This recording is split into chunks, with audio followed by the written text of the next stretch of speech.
ఏం అవసరం ఉంది వాళ్ళ సమాజానికి, ఏం కావాలి, ఏం అవసరం ఉంది, ఎందుకోసం తెలంగాణ ప్రజలు ఇబ్బంది పడుతున్నారని దీర్ఘంగా ఆలోచిస్తే ఇప్పుడు ఇక్కడ మనని తీస్తున్నటువంటి కెమెరామెన్స్ ఉంటారు సార్, వాళ్ళకున్న జీతంలో 60 నుండి 70% వరకు విద్యకు వైద్యానికే ఖర్చు అవుతుంది.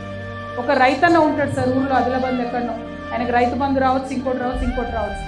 ఆయనకు వచ్చేటటువంటి ఆదాయంలో 60 నుండి 70% అక్కడ ఉన్న పిల్లని ఇంజనీరింగ్ చదివాలి, హైదరాబాద్లో ఫీజు కట్టడానికి అయిపోతుంది, ఏదన్నా జబ్బు వస్తే మొత్తం అయిపోతుంది.